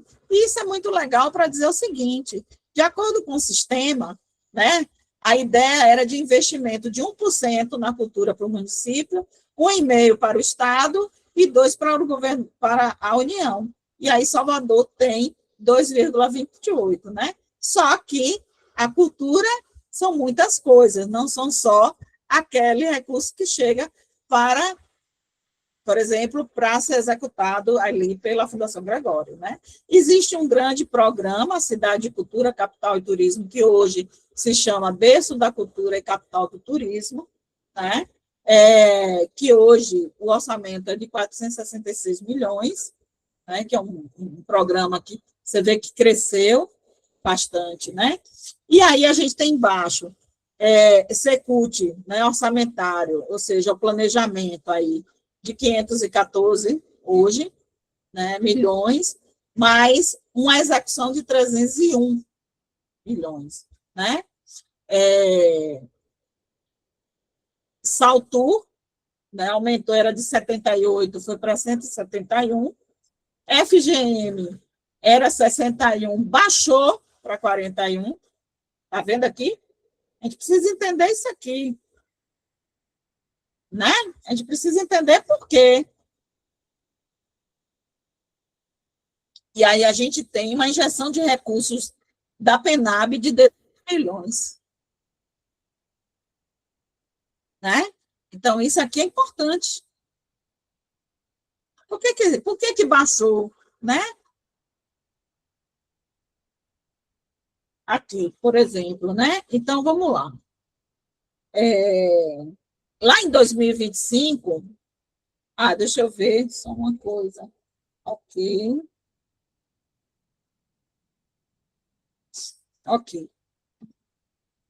Aí, aqui, no orçamento geral 2025, acho que teve algum erro aqui. Olha. Né? Esse menos aqui é o que não foi gasto. Né? Então, se você vê, o orçamento era 12.598 em 2025, e o balanço disse que foi gasto menos 2,36%. Quando a gente vai para a cultura, função cultura, né? A estimativa era de 127 e foi gasto apenas 92, deixando aí 27,7%, 29% desse recurso, né, sem ser gasto. O percentual era de 1,01 e foi executado 0,75. Veja só, né? Aqui do mesmo jeito, né? Então, essa altura, aí você vê aqui, ó, a executora, né, que é a Secult, tinha uma previsão de 106, gastou menos 28,9%, e a FGM, que tinha uma estimativa de 40, né, ficou num déficit, ou seja, déficit no sentido de que não gastou 11,70%, né? Então, é importante a gente entender esse funcionamento, é importante que conselheiros e conselheiras entendam, não para chegar e dizer, não sei o quê, por quê, gastou, não gastou, ninguém sabe. Hoje, essa semana, eu vi isso de um conselheiro, né? Ele disse assim, eu preciso saber por que metas do plano não foram executadas, por que não foi executado, é preciso que justifique, que legitime. Isso acontece, gente, em todas as esferas, tá? Em todos os governos. Mas, assim, e aí eu tive que dizer a ele, eu disse, olha, eu acho que você tem todo o direito e legitimidade para fazer esse questionamento, né? É importante fazer isso. Agora, é importante fazer com consistência, né? Porque uma gestão, independente de qualquer gestão, ela tem, às vezes, primeiro, existe uma coisa que é muito delicado, que é as questões intersetoriais e transversais dentro de uma gestão pública. Isso não é simples de fazer. Às vezes, o órgão de cultura depende de outras áreas para executar determinadas ações. E os tempos de execução são distintos, às vezes, né? Às vezes, é preciso usar esse recurso para questões mais urgentes. Existe toda uma dinâmica de gerenciamento do recurso público que precisa ser considerada. Contudo, né, é importante que as instâncias de controle e de fiscalização se façam presentes para saber por que, de fato, determinadas ações não foram realizadas, com toda a legitimidade do mundo, né? E aí, para finalizar, chegar no último, né, momento, eu gostaria de propor que a gente dialogasse aqui um pouco, né, sobre como é que tudo isso que a gente viu até agora, né, nos ajuda a pensar e a desenvolver e a continuar construindo, né, seguindo na direção de um futuro em que a gente possa ter uma democracia participativa, né? Eu gosto muito de falar que hoje nós temos muitos discursos, né, sobre o que é democracia, como devemos ser um país democrático, mas, de fato, como é que a gente analisa, do ponto de vista, né, de tudo isso que a gente viu até agora, como é que isso contribui para essa democracia participativa e como é que nós, sujeitos sociais, né, e culturais, nos posicionamos, porque hoje eu acho que a gente precisa compreender como é que a sociedade se coloca diante desse cenário político institucional que a gente tem hoje, né? Então, quando a gente fala que a gente tem uma política nacional de cultura pautada na Constituição Federal, que focaliza e que traz como pilar os processos participativos para a construção e execução de políticas, nós precisamos compreender que as políticas públicas são bens públicos, né? Que nós precisamos garantir essas políticas. Por isso que é importante que a gente entenda que nós somos responsáveis também pela execução dos recursos públicos. A gente precisa construir cada vez mais credibilidade para o campo cultural. E aí eu trago aqui alguns conceitos, né, que eu acho que é sempre bom a gente trazer. Eu gosto muito de trazer esses conceitos aqui, esse de Gil, né, para a gente, não para a gente compreender, porque a gente já sabe, né, mas para ativar na nossa memória de que cultura é o que nos faz humanos, né, e que ela está no nosso dia a dia. A cultura, ela existe, né? Ela existe na nossa dinâmica coletiva, né? Mas ela hoje, né, ela precisa ser valorizada, protegida, né, incentivada, para que ela se mantenha, para que a gente possa continuar com os nossos processos culturais, né? Então, é por isso que a política pública é importante, né? E aí, Saravia e Ferrari dizem o seguinte, que política pública é um sistema de decisões que visa ações ou omissões. Então, quem me dizer que no governo Bolsonaro não teve política cultural, teve. Teve uma política cultural de omissão, né? Ou seja, não ter. Tem uma opção, né? Então, elas podem ser preventivas ou corretivas, destinadas a manter ou modificar a realidade de um ou vários setores da vida social, por meio da definição de objetivos e estratégias, de atuação e da alocação de recursos necessários para atingir os objetivos estabelecidos. Né? Então, é importante a gente ver que essas descontinuidades das políticas, né, elas fazem parte de um projeto de política. Né? Então, a gente ficou aí de 2016 até 2022 com um processo, né, de destruição do Ministério e de suas políticas. Isso não é uma política? É uma política da não existência de política cultural. Né? Então, qual é o propósito de uma política pública? Né? Contribuir com a democracia cultural. O que é a democracia cultural? É continuar estimulando, né, a manutenção das dinâmicas culturais locais, de modo que as pessoas possam manter e escolher suas práticas. Nós não podemos, né, perder as nossas dinâmicas culturais. É preciso que elas existam, que elas sejam mantidas e que elas sejam difundidas. Né? Né? A democratização cultural é possibilitar esse acesso às mais diversas expressões da cultura. E aí, valorizar a diversidade cultural, que é isso que nos torna um país tão rico, tão belo, tão encantador, né? Que é o nosso país, com as diferentes contribuições culturais, né, que nós temos. E para ir fechando, né, algumas reflexões, né, aqui que eu gostaria de deixar com vocês e ouvir. Né? Então, espaços de participação social e construções para a democracia participativa. A quem deve a responsabilidade de criar espaços de participação social? Do povo, dos governos, dos partidos, das instituições ou das organizações, ou de todo mundo, né? Cada um na sua instância, mas hoje, sobretudo, eu trago para vocês assim, que eu tenho ficado muito atenta de como nós, enquanto sociedade civil, estamos construindo esses debates. Eu digo que até numa mesa de bar, a gente consegue ali discutir coisas, né?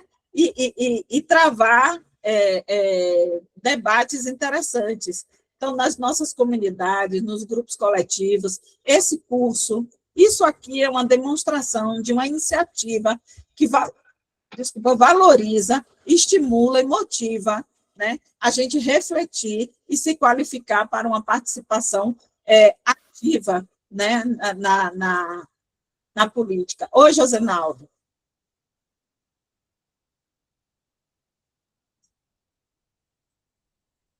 Pode falar. Pode liberar o microfone de Josenaldo? A professora está liberando já. Está me ouvindo agora? Pronto.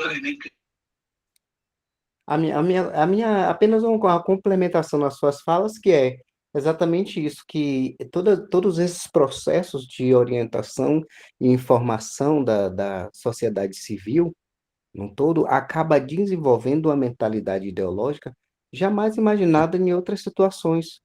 Eu percebo que quanto mais eu participo desses eventos, seja ele um batizado de capoeira, uma plenária, uma manifestação, que eu já participei de várias naturezas, vários tipos para várias finalidades, a pessoa, o indivíduo em si, ou a própria sociedade no todo, propriamente dito, acaba desenvolvendo uma visão, uma acessibilidade maior, uma capacitação maior para interagir nesses cenários, para saber como recorrer, o que pedir. Eu participo da CLC, que é a Central dos Líderes Comunitários, onde tem líderes comunitários de toda Salvador, e o que eu mais percebo, dentre vários eventos como esses também, é a incapacitação dos líderes comunitários.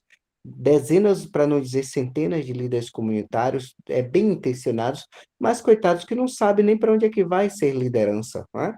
Eles não conhecem as secretarias, eles não sabem se articular, eles não sabem que decisões tomar, em muitas situações não sabem nem se expressar.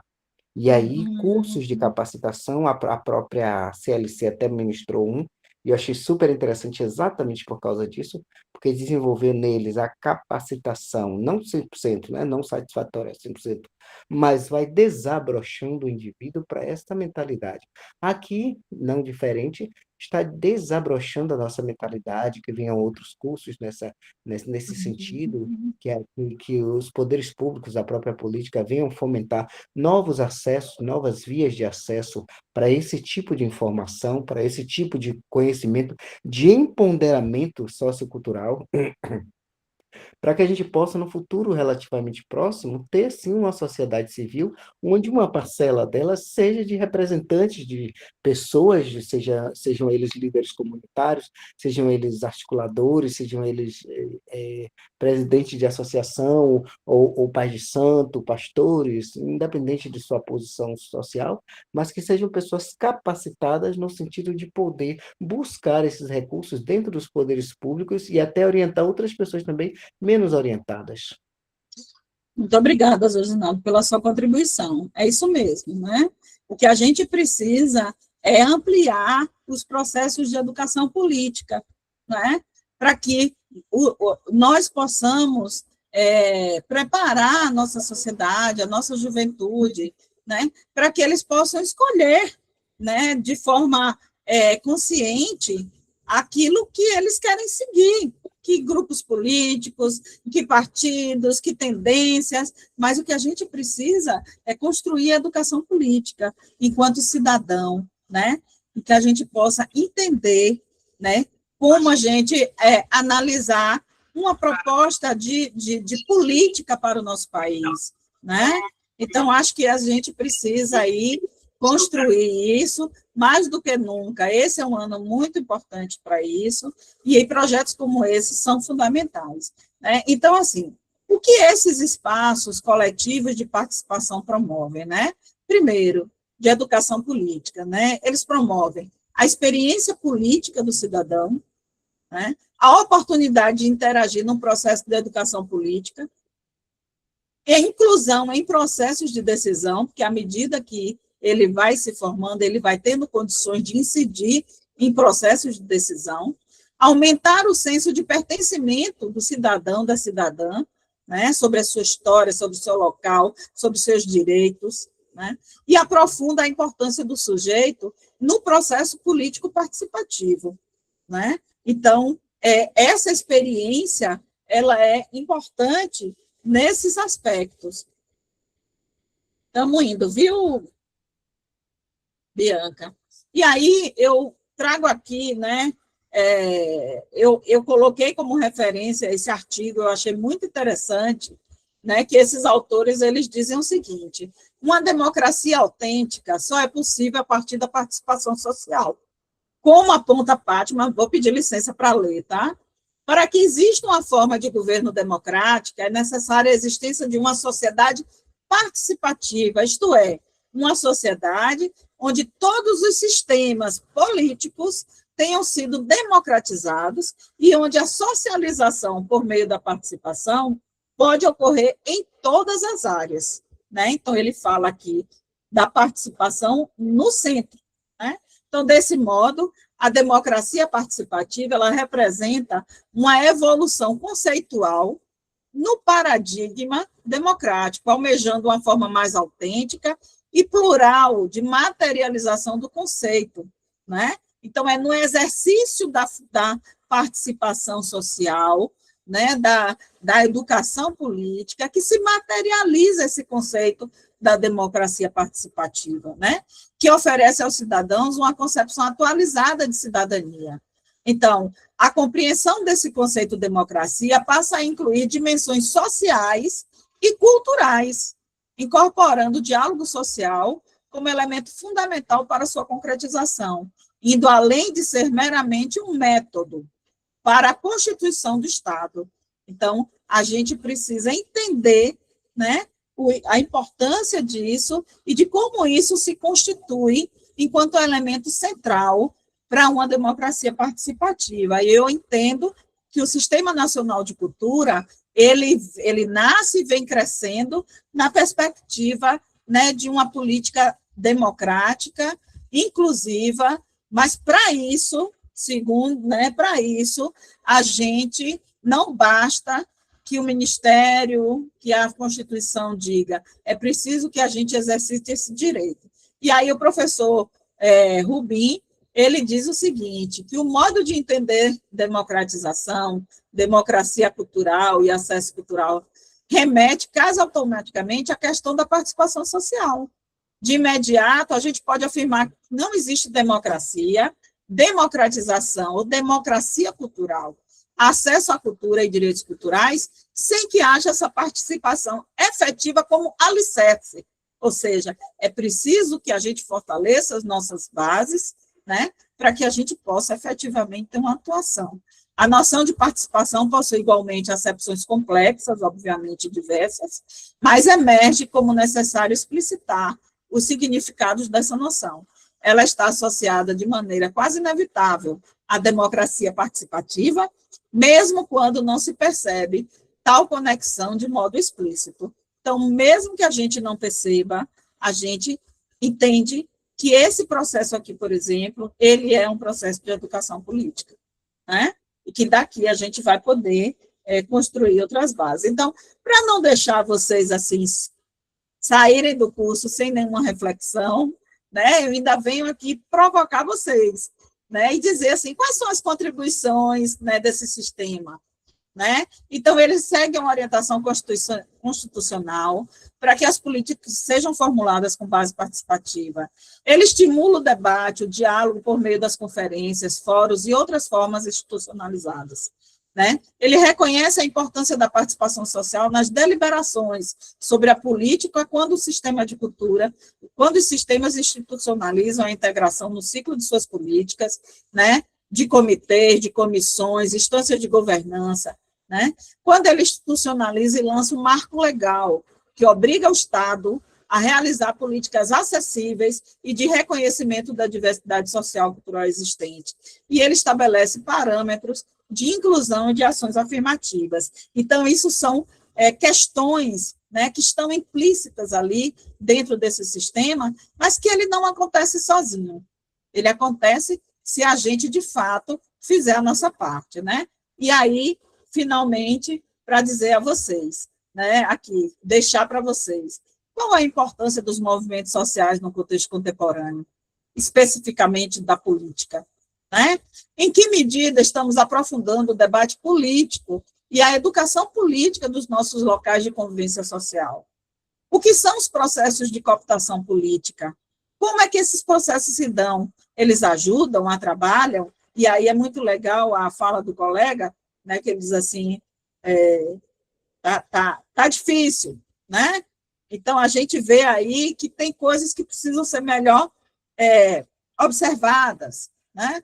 Então, quais são as lideranças políticas que queremos que nos representem no contexto atual? Essa é uma pergunta-chave que a gente precisa discutir. A gente vai votar em pessoas ou em projeto político, né? A gente vai votar em políticos que, de fato, cumprem com suas responsabilidades com o bem público, ou a gente vai continuar fazendo arranjos e que a gente vai ficar tendo, né, respostas muito pontuais e que depois a gente é esquecido, né? Quais são as forças que visam limitar o acesso à informação? Que canais de informação precisamos construir e difundir? Porque nós temos essa competência. Hoje nós temos essa competência. Os movimentos sociais são fundamentais, né? Com essas questões, como essas questões têm relação com a consolidação de uma política pública que atende os anseios da sociedade, né? A gente pensa que essas coisas estão desligadas, desplugadas. Elas não estão, elas estão muito bem conectadas. E é por isso que a gente precisa construir esses espaços e fazer valer aí a nossa voz e voto, né? Então, eu agradeço, termino, viu, Bianca? 21h05, Agradeço. Me desculpa, não desculpo, mas assim, sei que o conteúdo é um conteúdo bastante extenso, né? Mas, enfim, era o que eu gostaria de ter entregue para vocês. Agradeço novamente o convite. Estou muito feliz de estar aqui, espero que tenha respondido. Um grande abraço. E eu vou só fazer alguns ajustes, Bianca, eu já te mandei, mas eu vi que tem alguns pequenos ajustes, eu te mando até amanhã, como sem falta. Pronto, que eu até informei que a gente ia disponibilizar já amanhã todos os que eu estava esperando, né, terminar o módulo, tá bom? Então, gente, muito obrigada, agradeço, professora Kátia, foi ótima aula, muito enriquecedora. A gente já deixei agora lá na nossa sala de aula do grupo para a nossa avaliação, tá bom? Então, é importante que vocês contem para a gente o que vocês achou de todas as aulas, porque agora a gente vai se encontrar só em maio, que é logo ali, mas vai para inaugurar o módulo 2, tá bom? Então, muito importante a participação, fiquem atentos no grupo do WhatsApp, nos e-mails, e a gente vai se encontrar. Gratidão, gratidão, foi ótimo. Muito aqui os comentários, todo mundo falando, agradecendo o quanto foi bom para a gente aprender, trocar. E o Paranauê é isso. Chegamos aqui com 70 pessoas, já chegamos a 90 pessoas aqui na sala hoje, então foi um número expressivo, grande, é importante, do tamanho que o Paranauê merece, porque ele é feito por todos nós, de nós para nós. Porque uma coisa que a gente falou muito no encontro presencial é que tudo, absolutamente tudo que nós temos é nós, e vida longa a nós e as águas dos Paranauê, para a gente manjar coletivamente, furar a bolha e avançar. Então, muito obrigada, boa noite, gratidão. Um beijo, turma. A gente se encontra. Tchau, tchau. Tchau, gente.